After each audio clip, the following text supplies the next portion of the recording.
Well, good late evening on a Saturday at 11 p.m. This is the Missing Links podcast. This is a postcast episode, and I'm your host, Andrew Dukowitz, beat reporter for Zone Coverage. I cover the Minnesota Lynx and the Minnesota Timberwolves with credentials through Zone Coverage, and the Lynx are still doing it. It doesn't matter if there's Napheesa Collier on the court or not, evidently. They've played about 2.5 games without her, and they've won all three finals. And tonight was kind of an especially, impactful win.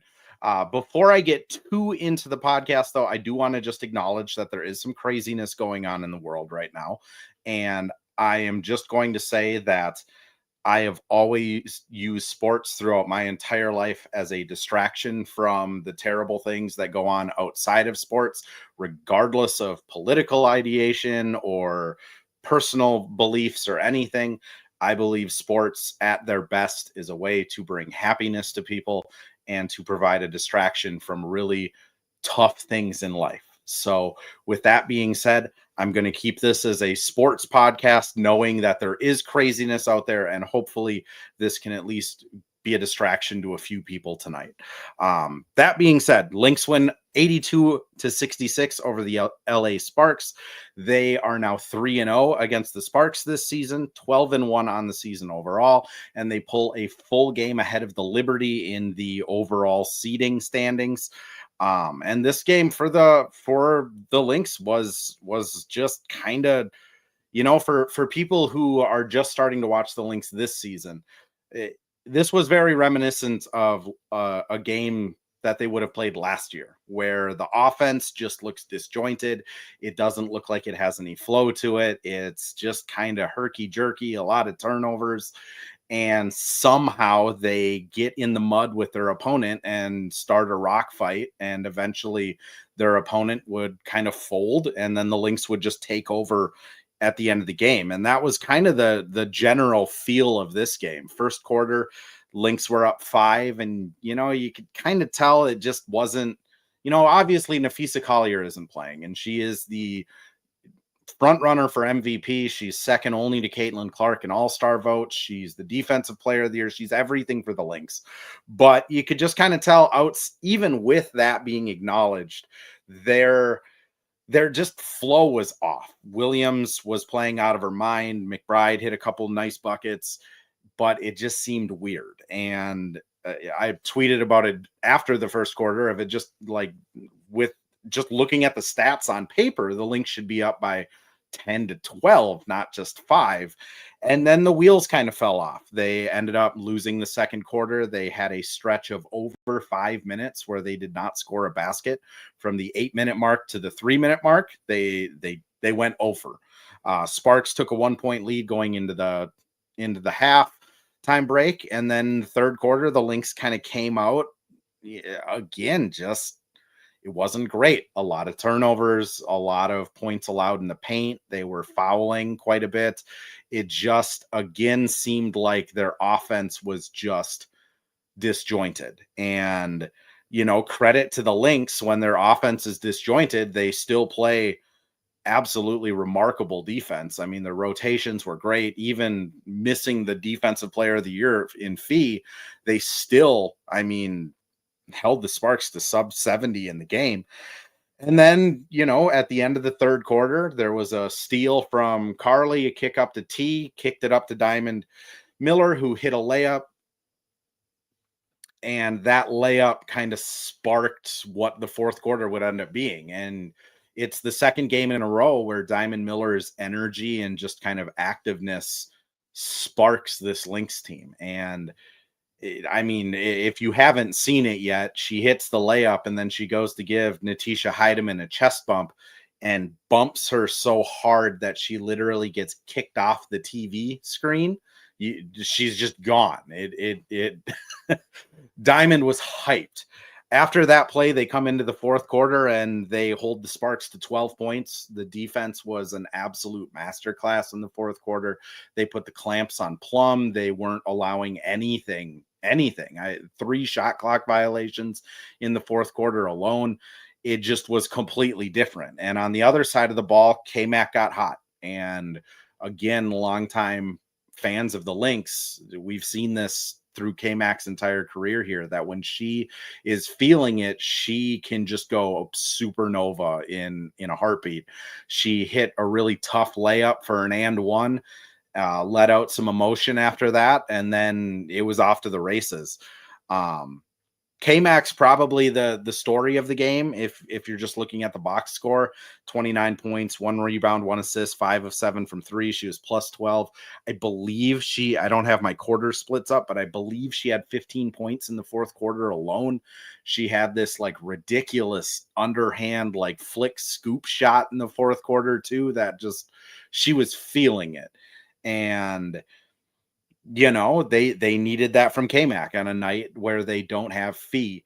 But K-Mac, I think, almost was, we can kind of expect that from K-Mac in these nights where she is going to pick up the weights. It's very reminiscent of and kind of odd. We had Simone Augustus jersey retirement last Saturday against the Sparks, and we talked to K-Mac about Simone, and K-Mac had said, the thing that always impressed her about Simone was that Simone could go for 30 any given night, but she chooses not to because she knows that's the better like benefit to the team if she doesn't go for 30 and passes the ball.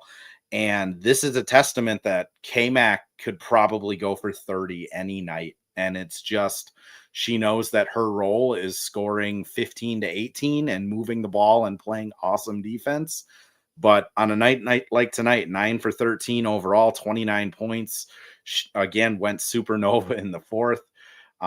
This was just a testament to how good Kayla McBride really is, and why, even if you're looking at like the all-star standing, she's 40th in votes. It's kind of a testament to why she gets underrated. It's she is a very good, talented scorer, a lockdown defender, but she doesn't have to score. And she knows it's not the best thing for the Lynx if she's always scoring. So I'm going to swing us over to a quick ad read. And then when we come back, we'll talk about more kind of the hidden gems of the game, because I think K-Mac was the reason they won, and obviously the story, but she wasn't the only player that really kind of showed out in this game. What's up, Minnesota fans? Many of you know that I help fans get tickets into games, and now I'm giving you an opportunity to get tickets to any sporting event you want, not just basketball. We're talking football, we're talking hockey, we're talking soccer, man, any sporting event that's in town, or maybe it's a concert. All you have to do is use my promo code, The Daily Wolves, all caps, on SeatGeek. That's right, I partnered with the SeatGeek app. You can download it on iOS or Android devices. You can find it on your web browser at SeatGeek.com. Check it out today. Enter my promo code, The Daily Wolves, and get $20 off your first order. Thank you, Evan, for the ad read. So K-Mac, again, obviously 29 points. They don't win the game without her. But to me, it was a lot more of their newest addition, Masha Kliundikova.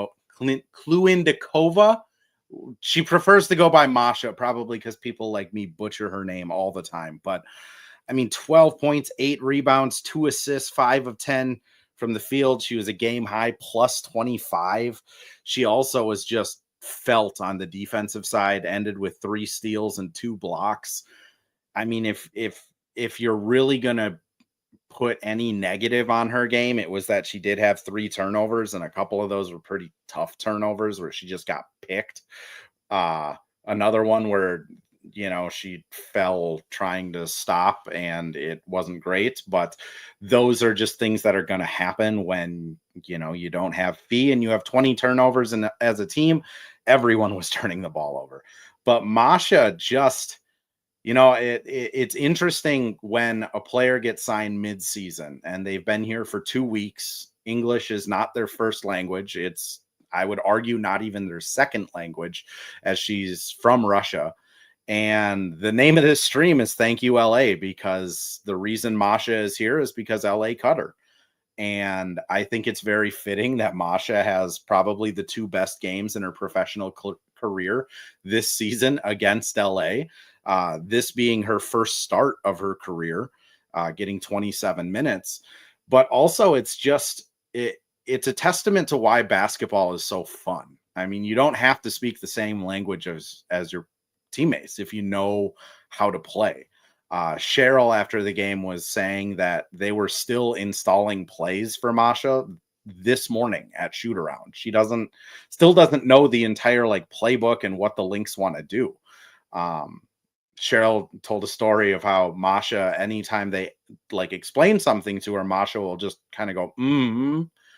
And they thought that that was Masha saying yes, but it really was Masha just kind of making a noise because she had no clue what the coaches were saying. So her production is purely based off of just understanding how to play basketball. She hit a 3 tonight on a pick and fade. It didn't look like that was supposed to be a pick and fade. It looks like she just found an open spot in the floor. And Courtney, who plays off vibes and is nicknamed Dory by the Lynx coaching staff because she has a short-term memory. I found her and she hit a 3. There was a couple other like pick and rolls where Courtney just threaded a ball in, and Masha just has good hands to pick it up and put it in. She offensive rebounds hard. She was diving on the floor to try and keep possessions going. I mean, again, for a player who has been here for 2 weeks, doesn't know the playbook, had to play 27 and a half minutes tonight, and to put up that type of performance is just special. And I don't know what her future with the Lynx is going to be.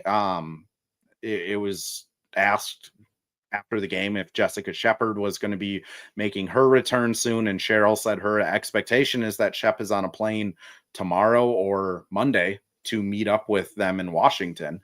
So I would assume Shepard is back for the next game or against Atlanta at the very latest, which means Masha is probably not going to get a lot of playing time. They don't need 3 centers and Fee on this team.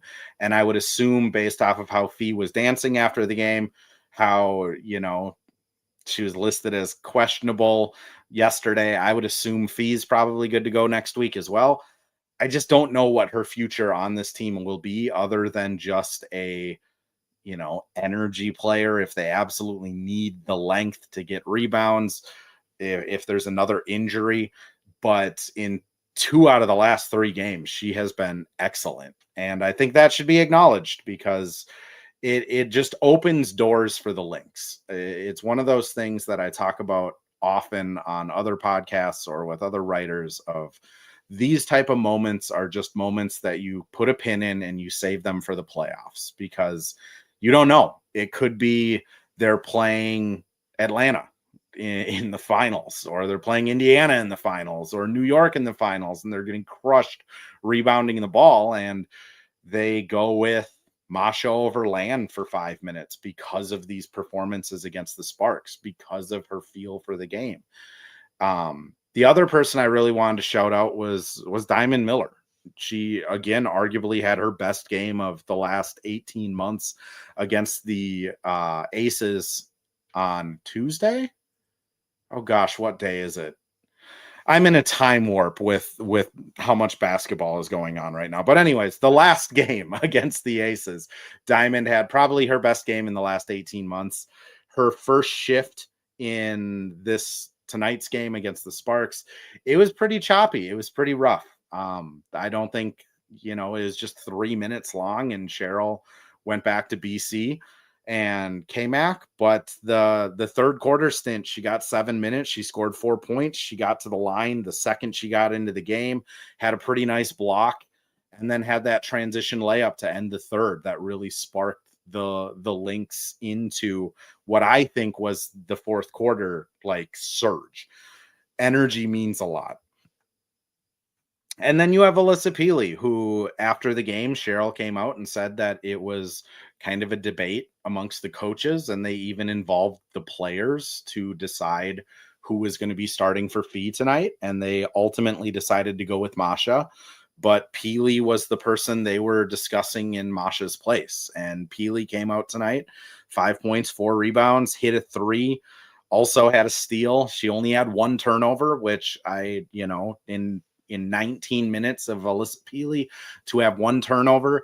That is the stuff that Cheryl is looking for out of Alyssa Peely. It's, the shot will eventually fall. Peely is a good 3-point shooter. She has displayed that for 3 of her 5 college eligible years.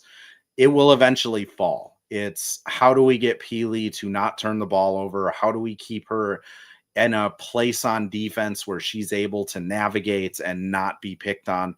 And tonight she was pretty darn good on defense. She did give up like a couple little, out of position type things, but other than that, she was solid. And the rebounding helps. That was one of her superpowers in Utah, was being able to box out and get rebounds. And if she's going to hit a 3 a game, if she's not going to turn it over, it's just another one of those moments where, okay, we can, if a team goes small against us, we can put Peely in there and kind of navigate that a little bit.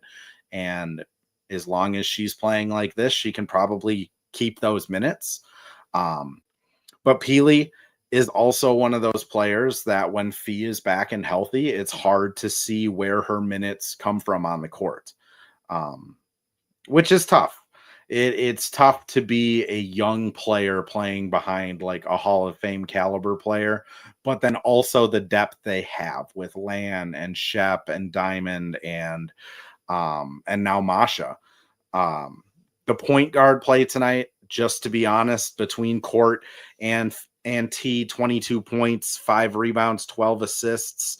I thought it was fine for the most part. Again, those two combined had 5 turnovers, which I mentioned it earlier, but 20 turnovers by the Lynx as a team tonight. When the wheels have come off that much and you're turning the ball over that much, everyone's involved in that. It's not just someone in particular, but Court was a big part of the reason they were hanging around in that second quarter and first half overall. She was hitting shots, hit a couple threes, was getting her mid-range to go. And then just kind of the fire to the ice. T is attacking the basket, making things happen off the dribble. Both of them had 6 assists and were moving the ball really well.